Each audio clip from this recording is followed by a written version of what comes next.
السلام عليكم ورحمة الله وبركاته. شلونكم أحبة المتابعين؟ إن شاء الله تكونون بخير يا رب.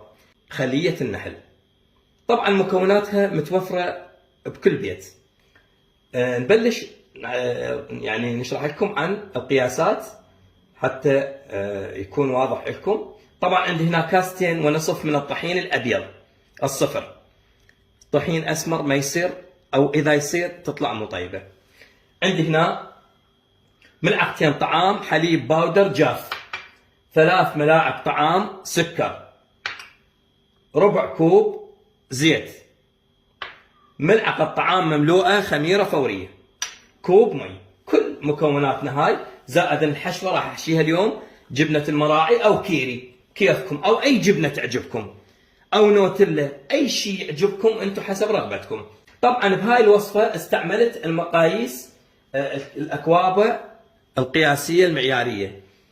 أنا استعملتها حتى شنو أنتم هم تستعملوها تطلع نفس ما أنا أشتغلها، حتى ما يختلف عندكم، لأن الأكواب مال البيت مختلفة بالقياسات.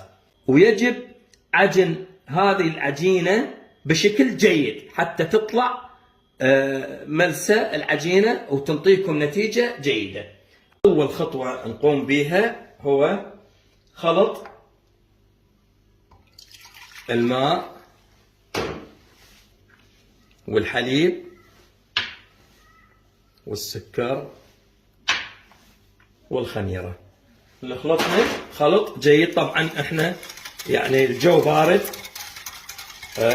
شوية نخلي الماء دافي، لكن بالصيف لا، نخلطها بهذا الشكل. هنا أحبة المتابعين طبعا أنا راح أعجنها بالعجانة. بعد أن خلطنا هذه المواد حليب والسكر والخميرة نضيفها، وأيضا نضيف الزيت، راح نضيف الطحين،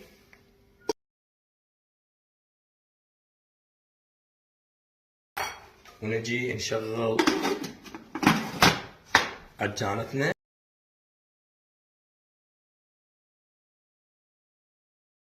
هنا أحبة المتابعين بعد أن عجناها عجن جيد، بسم الله ما شاء الله، عجن جيد 100%، ما خلت أي شيء يظل. هسه وهاي عجينتنا ما شاء الله شلون ملسة ممتازة 100%.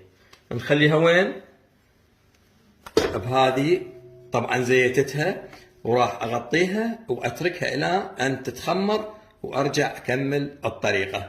رجعنا لكم احبه المتابعين، وبسم الله ما شاء الله، شوفوا العجينه شلون تضاعفت بهذا الشكل. تمام، شوفوها ما شاء الله. وعندي هذا هنا الجبن، قطعت كل مربع واحد، كل قطعه سويتها 4 قطع بهذا الشكل. طبعا انا راح اثناء ويا الشغل اقطع حتى ما يتلف عندي. هسه نجي نعجن العجينه، يعني نرجع نعيدها ونقطعها قطع. احبه المتابعين سويتها بهذا الشكل، اجي اقطعها هذا الوسط، اترك هاي هنا، ابلش بهاي اقطعها، اسويها الاحجام قلت لكم اللي تعجبكم، كل من حسب رغبته. يعني مثلا هاي قطعه بهالشكل، تقطعون حسب مزاجكم. اقطع وارجع لكم ان شاء الله. وهنا احبه المتابعين قطعت هذا الشكل، صار عندي 25 قطعه. نجي طبعا تغطونه بكيس يكون افضل حتى ما يضرب الهواء وينشف. بهذا الشكل نجيب الجبن ونسكرها هذا الشكل، تصير عندي هيك الحبه. وهنا أحبة المتابعين كملنا تشكيل الخلية وخليناها بالقالب، وهسه راح نتركها. طبعا من عجناها تركناها 40 دقيقة أو ساعة حسب الجو، وهسه راح أتركها ساعة. هنا السر بنجاح أي معجنات، ومن ضمنها اللي هي خلية النحل. بهاي المرحلة لازم تنترك تتخمر بشكل كافي، وان شاء الله راح تشوفونها شلون راح تتضاعف فهسه راح اتركها اني تقريبا ساعة، او اشوف الوقت اللي اشوفها مثلا تتفاعل به، وراح اعطيكم الوقت. ورجعنا لكم احبة المتابعين بعد مرور ساعة كاملة تركناها تتخمر، وشوفوا بسم الله ما شاء الله تبارك الرحمن، تضاعف الحجم جدا ممتاز. الفرن شغلته قبل 5 دقائق، يعني لازم تحمونه قبل 5 دقائق. شغل الفرن فقط من الاسفل، نخليها الى ان تنضج، وبعدين نطفي من الاسفل ونشغل من الاعلى حتى ياخذ الوجه عندنا لون حلو. رجعنا لكم احبة المتابعين بعد ان طلعت خلية النحل من الفرن، وبسم الله ما شاء الله شوفوا شلون ارتفعت، طبعا رهيبة جدا. هسه شو نسوي؟ هاي حسب الرغبة، تحبون حليب محلى مكثف تخلون، تحبون تخلون نوتيلا تخففونها يعني على النار وتخلونها فوقها، اي شيء تحبونه يصير. تردون بس زيت تدهنوها هم تصير.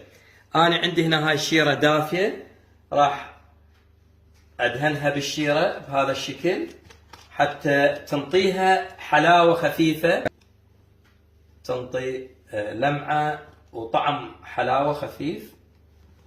هسه راح نتركها تبرد ونراويكم قوامها. ورجعنا لكم احبة المتابعين بعد ان شوية بردت عندنا خلية النحل. شوف الارتفاع مالتها، يعني شوف اسفنج. هسه ناخذ لكم قطعة، بسم الله ما شاء الله. شوف الهشاشة، شوفوا ما شاء الله، شوف يعني وصفة جدا راقية، وأتمنى تجربونها وإن شاء الله تنال إعجابكم.